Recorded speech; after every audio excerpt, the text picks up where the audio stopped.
One of the biggest events of the crypto industry finally happened. US SEC ने 11 spot bitcoin ETFs को approve कर दिया है, जिसके बाद पूरी क्रिप्टो कम्युनिटी खुश है। और हो भी क्यों ना, इस पूरे इवेंट का इम्पैक्ट कितना बड़ा है मार्केट खुद बता रहा है। Bitcoin price is going up. इस हिस्टोरिक इवेंट के बाद काफी सारे स्पॉट बिटकॉइन ETFs ने यूएस स्टॉक एक्सचेंजेस पर अपना डेब्यू भी कर दिया। ARK21 शेयर्स ARKB टिकर के अंडर, इन्वेस्को गैलेक्सी का अंडर BTCO, विजडम ट्री का अंडर BTCW, फिडेलिटी का अंडर FBTC, फ्रैंकलिन टेम्पल का अंडर EZBC और वैनेक का अंडर टिकर सिंबल HODL स्टॉक एक्सचेंजेस पर अब लाइव है। वहीं नास्डैक स्टॉक मार्केट पर वैल्क्यरी बिटकॉइन फंड के शेयर्स अंडर द टिकर BRRR and shares of the iShares Bitcoin Trust offered by the world's largest asset manager BlackRock under IBIT also surged roughly 22% in some pre-market activity. जनवरी 11 से start spot bitcoin ETFs को एक remarkable start मिला और trading के with in कुछ minutes ही total trading volume $1.6 billion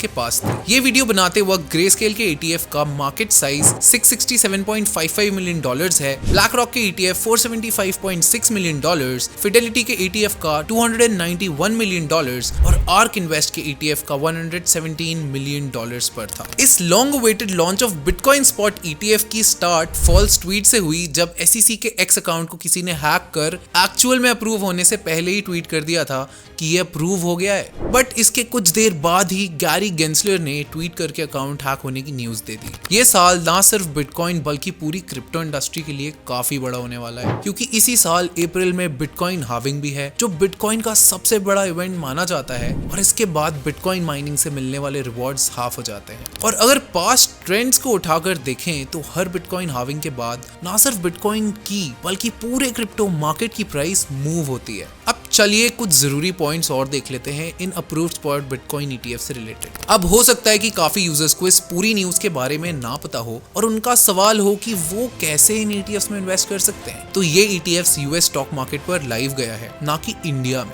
लेकिन ये news बहुत बड़ी है, इसलिए इसका इम्पैक्ट ग्लोबल क्रिप्टो मार्केट पर है। इस न्यूज के बाद इथेरियम की प्राइस में भी रैली देखने को मिली, जिसके पीछे की वजह ये बताई जा रही है कि काफी इन्वेस्टमेंट मैनेजर्स ने ईथ स्पॉट ETF के लिए भी अप्लाई किया है और अब बिटकॉइन स्पॉट ETF के अप्रूवल के बाद चांसेस हैं कि वो भी अप्रूव हो जाएगा। क्रिप्टो कम्युनिटी में ये डाउट भी था कि अगर ये ETFs अप्रूव हो जाते हैं तो शायद उनके बिटकॉइन होल्डिंग्स को खतरा हो, लेकिन ऐसा नहीं है। The beauty of bitcoin is this only कि जो बिटकॉइन को होल्ड करता है, बिटकॉइन पर सिर्फ उसी का राइट होता है। क्रिप्टो इंडस्ट्री में एक नई स्टोरी शुरू हो चुकी है और लग भी रहा है कि by the end of this year जो भी प्रेडिक्शंस बिटकॉइन की प्राइस को लेकर की गई थी, शायद वो सब सच हो जाए। लेकिन फिर भी क्रिप्टो में इन्वेस्ट करते वक्त अच्छे से रिसर्च करें और फोमो में ना आए। बिटकॉइन का फ्यूचर अभी तो काफी ब्राइट नजर आ रहा है, लेकिन आपको क्या लगता है आगे क्या होगा? Let me know in the comments and subscribe to CoinX for more such videos.